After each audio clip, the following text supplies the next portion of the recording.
늦깎이 기의, 10년째 사경 연불, 절, 주력 수행도 병행. 부처님 가르침을 한자 한자 따라가며 글로 새기고 마음에 새기는 사경 수행을 시작한 지 벌써 10년의 세월이 지났다. 그런데 아직도 부처님의 가르침을 제대로 배우고 있는 것인지 잘 모르겠다.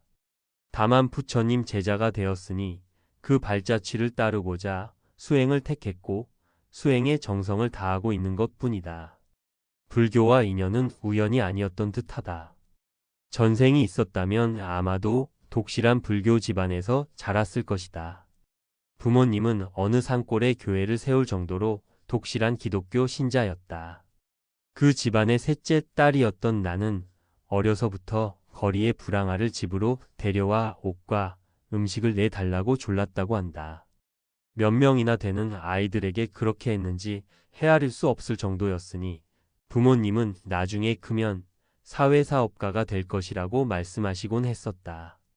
그 후엔 장성하여 교직에 몸담고 있으면서도 어려운 학생들에게 학용품이나 신발, 그리고 중학교 진학 입학금 등을 내주는 일을 당연히 해야 할 일로 생각하고 살기도 했다.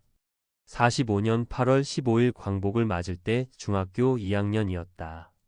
어머니 덕에 한글을 배웠고 집에 편지를 할 때는 늘 한글을 이용하도록 교육받았다. 그 덕분에 중학교 글짓기 시간에 해방의 아침이란 제목으로 글을 지었고 선생님은 그 글을 신문에 내주셨다. 그런데 그 글을 읽은 한 비구니 스님이 광주의 학교로 찾아오셨다.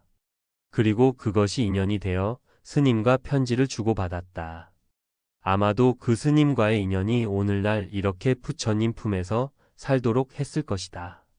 어느 날인가 폭풍이 불고 가시덤불이 얼굴을 핥히고 옷이 찢기는 고통을 참으며 태백산 정상에 올라 무릎 꿇고 부처님께 제자로 받아달라고 조르는 꿈을 꾸다가 깼다.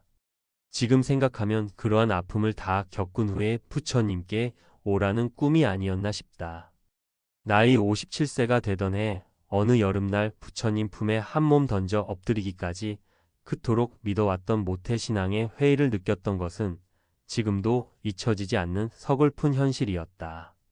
친구의 남편이 중풍으로 쓰러졌길래 교회에 가서 목사님에게 안수기도 한번 해주시면 큰 위안이 될 것이라며 청을 했는데 돌아오는 답이 그 집에 가면 감사 헌금 나올 수 있느냐는 것이었다.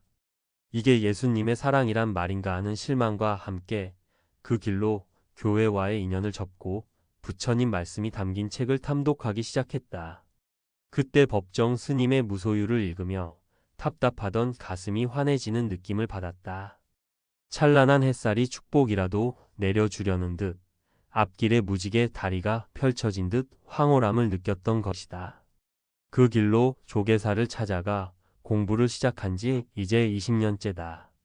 매일같이 아침 저녁으로 절을 했고 108배로 시작해서 1000배, 3000배, 1만배를 거듭하는 동안 어느새 만배보살이라는 별칭이 붙기도 했다.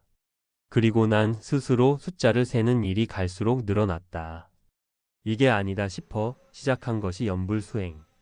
신묘장구 대다란 이경을 하룻밤에 천독씩하고 절에 갈 때마다 철야로 천독을 해야만 기도를 하고 수행을 하는 것 같았다. 10만 독을 11개월에 걸쳐 마치고 났는데도 환희와 희열은 없고 답답함만 엄습했다. 결국 또다시 숫자 노름에 빠져 숫자의 노예가 되었던 것이다. 새벽 3시 예불 후 2시간 사경. 사경 도반 100명 만들기 발언. 절수행, 연불수행을 하면서 자신도 모르게 숫자 노름에 빠져서 숫자의 노예로 전락해버린 모습은 참으로 슬프기 그지없었다. 어떻게 맺은 인연이고 시작한 수행인데 이처럼 철없는 짓만 하고 있었단 말인가. 그 귀중한 시간에 이런 자책에 빠져들었다야 다시 정신을 차리고는 부처님, 이제는 숫자에 연연하지 않고 끊임없이 연불을 하겠습니다. 라는 맹세와 함께 연불 수행을 시작했다. 그리고 그때의 사경 공부도 함께 시작했다. 반야심경을 시작으로 관세음보살 보문품, 금강경 등 경전을 하나하나 처음부터 끝까지 글로 새기고 마음에 새기며 수행을 이어갔다. 반야심경뿐만 아니라 관세음보살 보문품, 금강경, 지장경, 원각경, 법화경은 벌써 8번째다. 그렇다고 숫자에 매여 노름을 하는 것은 아니고 사경한 책을 보니 그렇다는 것이다. 사경을 시작하고 해를 거듭하면서 숫자, 세는 버릇도 자연스럽게 없어졌고 입으로 경을 읽고 마음으로 부처님을 관하게 되었다. 반듯한 자세로 한자 한자 정성을 다해 글을 써가는 자신의 모습을 발견하면서 환희심에 가슴이 벅차 오르기도 했다. 어느 날부터인가 여러 도반들에게 법화경과 노트를 사가지고 찾아가 사경 공부를 권하기 시작했는데 벌써 61명째다. 100명의 도반을 찾을 때까지 노력할 생각이다. 매일 새벽 3시에 어김없이 일어나 목욕 재개하고 향을 꽂고 예불을 드린다. 이어 신묘장구 대다라니와 광명진언을 각각 108독씩 하고 이후 이 시간은 법화경 사경을 한다. 쓰기 좋게 한지를 8등 분하여 한문 법화경을 쓸 때 일자일배는 못해도 한 장을 시작할 때 3배를 올리고 있다. 붓끝에 묵향이 자욱하고 정성을 다하여 절을 한다.